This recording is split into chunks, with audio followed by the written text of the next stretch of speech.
Қазақстандықтар үшін 23 миллиард теңгеге қосымша дәрілер сатып алынады. Бірыңғай дистрибуция жүйесі арқылы дәрілерді сатып алу кезінде үнемделген 23 миллиард теңгеге қосымша дәрі-дәрмектерді сатып алуға бағытталады. Бұл шешімді жуық арада Қазақстан Республикасының денсаулық сақтау министрлігінің бюджеттік комиссиясы қабылдады деп хабарлайды Стан Кезет. Қазір аймақтар тегін дәрілік қамтамасыз ету тізімімен тапшылық көріп отырған барлық препараттарға қосымша тапсырыс бере алады. Қазіргі кезде барлық қамтылған пациенттерді есепке ала отырып, медициналық ұйымдарға дәрі-дәрмектерге қосымша өтінімдер жасауға мүмкіндік беріледі. Енді Қазақстан Республикасының денсаулық сақтау министрлігінің бюджеттік комиссиясының келісімі бойынша медициналық ұйымдармен шарттар жасалады. Ал шілде айында сол бойынша оларға дәрілерді жеткізу басталмақ.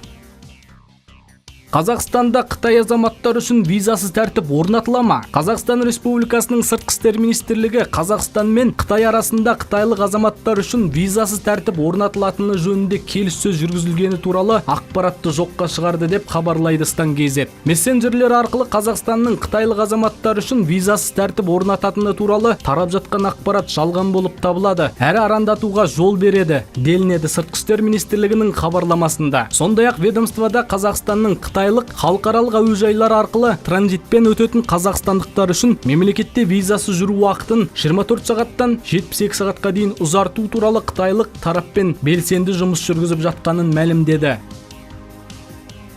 Әлеуметтік тұрмысы төмен астаналықтар электронды сауданың әліппесін тегін үйренеді. Астананың әлеуметтік жағдайы төмен отбасылары 1 маусымнан бастап цифрлық сауаттылықты оқып үйренуде. Курс 4 бағытта өткізілуде деп хабарлайды 24 Кезет. Арнайы білім алу орталығында дербес компьютерді қолдануды, интернетті және басқа да ақпараттық коммуникациялық технологияларды оқытып үйретеді. Сондай-ақ бағдарламада электронды цифрлық қызметтің көмегі арқылы халыққа қызмет көрсету орталығына бармай-ақ үйден шықпастан мемлекеттік қызметті пайдалануға жол сілтемек. Одан басқа ұйымдастырушылар интернет пен жекеменшік желі байланысы арқылы жасалған қаржы операциясы мен келісімдерді де жасауға баулиды. Курсты аяқтағаннан кейін дәрістен өткендігі туралы сертификат беріледі. Бүгінге дейін оны 17 адам иеленген. Халықты жұмыспен қамту орталығы 2 айдың ішінде 100-ден астам адамды оқытуды жоспарлап отыр. Айта кетейік, цифрлық сауаттылық бойынша оқытуды цифрлық Қазақстан бағдарламасы шеңберінде өткізіп жатыр. Жапонияда ақш-тың әскери ұшағы апат болды. Аталмыш елдің Окинава аралында ақш әуе күштерінің F-15 ұшағы апатқа ұшырады деп хабарлайды 24 Кезет. Оқиға Наха қаласынан 80 шақырымдай жерде болған. Ұшақ әуежайдан шыға салысымен көп ұзамай теңізге құлады. Бірақ ұшқыш дер кезінде қауіпсіздік түймешесін басып, әуе көлігінен секіріп үлгерген. Оны жапон әскерилері құтқарып алды. Ал оқыс оқиғадан соң Окинава префектурасының әкімшілігі апаттың себебі анықталғанша өңірде ұшақтардың ұшуына тыйым салды. Илья Ильин алдағы жоспарларымен бөлісті. Ауыр атлетикадан әлемнің 4 дүркін чемпионы Илья Ильин үлкен спортқа қайта оралады деп хабарлайды Today Кезет. Қазақстандық сілтемірші допинг дауынан кейін Олимпиада ойындарындағы 2 алдынан айырылып 2 жылға спорттан шеттетілген болатын. Жақында жаз мерзімі аяқталды. Бүгін Илья үлкен додаларға қайта қосылатынын мәлімдеп, алдағы жоспарларымен бөлісті. Жекелеген ұлттық компаниялардың қолдауымен Румынияда жаттығып жүрген ауыр атлет дайындық деңгейі 90% көрсеткішке жеткенін айтады. Және де ол Талдықорған қаласында өтетін Қазақстан чемпионатына қатысатынын жеткізген. Егер ел біріншілігінде топ жарса, халықаралық сайыстарға мүмкіндік ашылады.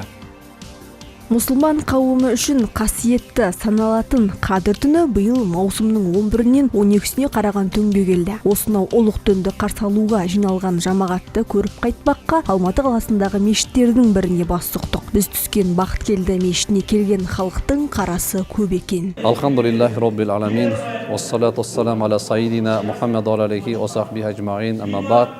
Баршамызға көптен күткен айлардың сұлтаны ішіндегі Қадір түніміз құтты болсын. Көбінесе 85% жастар келіп жатыр. Біз бұны қуантарлық жағдай. Сондықтан елімізге тыныштық болсын, бейбітшілік болсын, айлардың сұлтаны қасиетті мың айға татитын сауаптан алуға баршамызға нәсіп етсін. Қадір түнінің ұлықтығы мен артықшылығы жайында жиналған қауымға кеңінен мағлұмат берілді. Мешітке жиналушылардың бірі достарымен келсе, бірі отбасымен келген. Бұған мешіт өкілдері де қуанышты. Алатаудың бауырайында Алата, Алматының Қойнауында бақыт келді мешітінде міне Қадір түнінде осы мешіт жамағаттарының бәрі келіп, міне бүгін Қадір түнінде мәре-сәре болып құлшылықтарын қылып жатыр. Елімізге мықты ғалымдар, докторлары, Асқар Ақымханов ағаларымыз келіп өздерінің жүрек жарғы уағыздарын айтып халыққа жеткізіп жатыр. Алла разы болсын. Жамағатымызда мәре-сәре бұл міне сыртта Құдай бұйырса қазір сәресі уақытында 4 қазан плов басылып осы жамағатымызға беріледі. Қадір түнін игілікпен өткізуге жиналған жамағаттың бірі Сарқытжан ана Бақыткелді мешітімен іргесі қаланған уақыттан бері бірге екен. Бисмиллахиррахманиррахим, сөзімді Аллахтың атымен бастадым. Бүгінгі түні Қадір түніміз халқыма мүбәрәк болсын. Алла тағалам халқымның ұстап жүрген бұл оразалары мешітке келіп тарауыққа жастардың жығылып жүргеніне Аллаға мың шүкір ризамын. Берекесі мен қайыры мол түнді қарсы алуға келген жамағаттың көптігін көріп, көзіміз қуанып қайтты. Көпшіліктің асыл түнді ғибадатпен қарсы алуына септігін тигізіп отырған Бақыткелді мешітінің ұжымы да көңілге жылу сыйлады. Мөлдір Бегімбет, Нұрлыбай Шалқаров, жаңалықтар.